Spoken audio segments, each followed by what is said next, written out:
주간의 교통 이슈를 짚어봅니다. 위클리 교통 이슈 김경배 교통전문위원과 함께합니다. 안녕하세요. 네, 안녕하십니까. 오늘 어떤 소식 전해주실 건가요? 예, 지난 2000년 한반도를 4일간 강타했던 뿌라비름과 또 2010년 곤바스가 교통사고까지 급증을 시켰습니다. 네.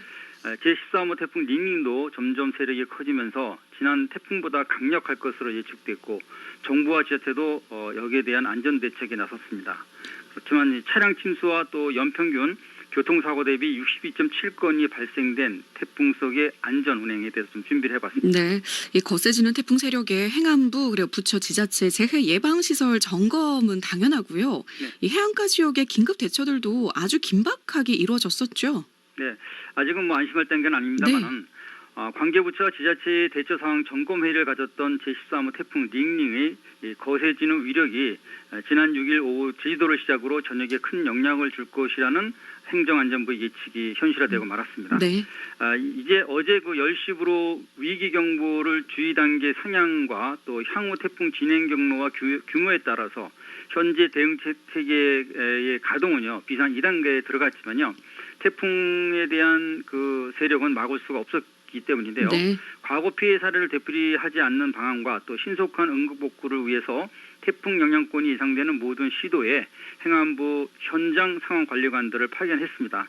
그간의 선행 강우로 인해 취약해진 집안 위험과 또 강변 주변의 저지대, 역류 방지용 또 배수 펌프장과 우수 저류 시설도 특별 점검과 아울러 주변 축대와 배수 점검을 주문한 바 있습니다. 네, 어느 것 하나 빠뜨릴 수가 없는데 네. 이 저수지 붕괴와 산사태를 비롯해서요 하천, 범람, 농작물, 항만 시설, 타워 크레인, 수산 증량식 이런 시설도 취약하지만요 무엇보다 교통도 걱정이 많이 됩니다.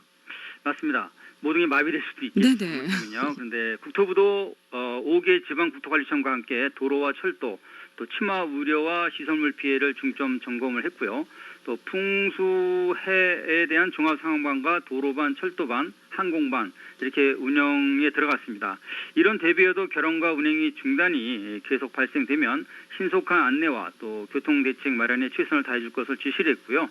환경부도 홍수 통제에 나섰는데요. 네. 수위를 관장하는 환경부는 한강과 낙동강, 금강, 영산강 등 4개소 홍수통제소 상황실의 24시간 비상 대응과 또 저수위 유지, 특히 20개 다목적 댐에 54.4억 톤을 홍수 전용으로 준비를 했다고 합니다. 네. 하지만 해안가를 끼고 있는 경기 서해안권의 태풍 행동 요령 전파에도 불구하고 해상 사고는 또 발생되고 말았습니다. 네. 목포시 북항에 피항됐던 3,396톤급의 대형 해상 크레인이 떠밀렸고 또 대형 크레인도 선박을 옮기다 넘어지는 사고가 있었습니다. 네, 이 감쿵 피해까지 거셌던 만큼요 해안가 특히 저지대는 더 위험했었는데요. 네. 외출을 못하는 답답한 상황에서는 무엇보다 라디오 역할이 참 중요할 것 같아요. 그렇죠. 최대 순간 풍속이 52.5m인 강풍이 광통했던 신안군의 가구동에서는요 옹벽 50m의 유실을 비롯한 이번에도 정전 사고와 네. 또 5개 시설물이 날아가는 상황은 결국 막아내지 못했습니다. 물론 이웃 나라처럼 작은 차들이 뒤집히지는 않았지만 오토바이들을 쓰러뜨릴 만큼 강한 바람이 진정될 때까지는 외출, 특히 도보 이동은 자제하시는 게 좋겠습니다. 네. 둔치를 활용하던 각 지자체, 특히 서울시는요 오늘 오후 통과에 앞서 공공자전거 따릉이 운영과 또 침수 우려 지역의 대피소를 태풍 소멸까지 임시 폐쇄하는 방향을 선택했습니다. 네. 아울러 강풍 후속의 여파가 될 수 있는 비 피해 예방을 위해서는요 하천과 저지대 주차장은 비워두는 게 좋겠습니다. 그럼요. 근데 태풍 안전과 행사 우선순위 때문에요. 네. 목포의 경우죠. 목포 해상 케이블카 개통식도 혼선을 빚었다고 하는데요. 네. 증가되는 교통량 해결이 우선이 아닐까 싶습니다. 그래서 그거를 걱정해야 되는데 네. 이번에 좀 달라졌습니다. 어제 오후 2시 북한 승강장에서 개통된 목포 해상 케이블카와 개통식에 때맞춰 북상한 닝닝 때문에 네. 목포시와의 줄다리가 좀 있었는데요. 네. 오늘 오전 9시 시승식과 또 정상 영업 허용은 초당 풍속 20m 이상 되면 자동으로 멈춘다는 이런 제어 기술을 받아들이면서 서로가 합의됐었지만요. 닝닝 여파가 끝내는 다시 휴장 결정을 내리게 됐습니다. 네. 아마 내일 시작될 것 같고요. 정해진 행사지만 무리한 추진보다는 안전을 선택한 것이 잘한 것 같습니다. 그죠. 네. 그리고 또 기록적인 해안 강풍을 예고한 것처럼 초속 52m의 위력을 떨친 링링 열선은요 아직 안심할 수 없고 또 침수도로 위험 역시 긴장을 늦춰서는 안 됩니다. 열차 전복 위험을 예고하는 초속 35m 풍속은요 전철도 감속 운행하는 상황이기 때문에 해안가 자동차 운행은 물론 방파제와 공사장 주변 그리고 오래된 축대 주변은 멀리해야 할 것 같습니다. 그럼요. 방심은 금물입니다. 네. 자, 위험 대상으로 분류되는 곳이 저지대 상습 침수와 고립 지역을 비롯해서요. 네. 아무래도 산사태 위험 지역인데요. 네. 일단은 태풍특보가 발효되면 빨리 대피하는 게 우선이죠. 네, 지난 2016년 10월 부산 마린시티를 침수시킨 차바 태풍은요. 당시 상가 25개소와 차량 80여 대 그리고 양상천의 범람, 제방 붕괴, 교량 파손을 비롯한 경남 양산 아파트 지하까지 영향을 미쳤기 때문에 아직 안심해서는 안 되고요. 네. 항상 대피할 안전지대를 열어둬야 합니다.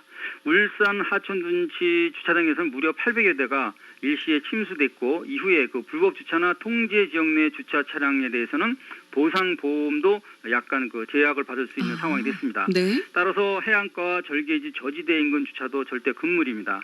게다가 단 4일간의 막대한 피해를 줬던 2000년 뿌라비룸과 2010년 곰바스는요.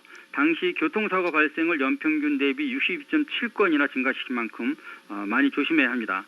한국교통안전공단에 따르면 하루 평균 770건 정도의 교통사고가 발생됐고 이는 4일 동안 무려 3,081건의 사고로 이어졌다고 합니다. 네, 만만치가 않습니다. 네. 자, 교통사고 발생 건수가 증가한다는 건요. 네. 강한 비와 바람의 영향이 클 건데요. 네.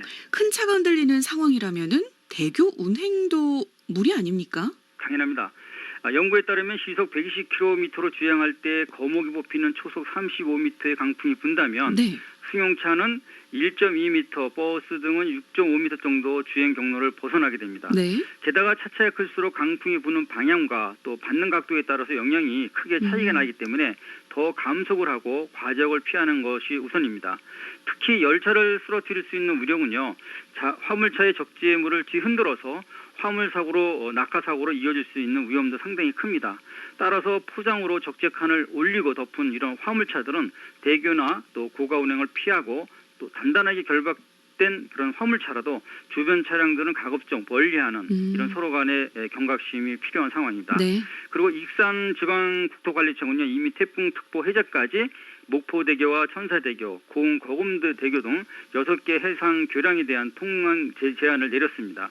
초당 25m 이상의 강풍에는 바다 위를 지나는 대교 차량들이 제한될 수 있기 때문에 서해대교를 제외한 대부분의 바닷길이 통제된 상태입니다. 네. 폭우나 강풍이 불 때는요. 가장 좋은 방법. 무엇보다 안전지대에 대기는 물론이고요. 가급적이면 해안, 바다, 고가도로 운행을 피하고 부득이할 때는 정말 천천히 서행하는 길밖에 없을 것 같습니다. 네, 맞습니다. 폭우는 운전자 시야를 직접 뺐지만 야간에는 전조등 불빛이 서로 얽히면서 네. 노면 난반사가 이런 가세되기 때문에 빗길 주행 속도 또한 50% 감속보다 더 서행하는 것이 안전할 수 있습니다. 네. 게다가 이제 빗길 타이어 그립력은 떨어지고 또 조정성도 약화시키는 이런 수막 형성 때문에 마른 노면 대비 제동 거리를 약 1.7배 정도 증가시키는 문제가 계속되고 있고요. 타이어 마모 상태와 공기압은 그래서 아주 중요합니다. 상황에 따라서는 10% 공기압을 높이는 방법도 그립력을 일시적으로 향상시키는 데 도움이 됩니다. 네. 또 하나는 국직성 폭우를 만나면 안전지대에서 잠시 대기하고 또 시야 상황이 나쁘면 즉시 전조등과 등바장치를 켜서 주변 차량들에게 나 자신의 위치를 알리는 것도 잊어서는 안 될 것 같습니다. 네. 타이어 마모 상태 꼭 한번 확인을 해봐야 되겠습니다. 네, 그렇습니다. 오늘 말씀 여기까지 나누겠습니다. 네, 감사합니다. 네, 고맙습니다. 지금까지 김경배 교통전문위원과 함께했습니다.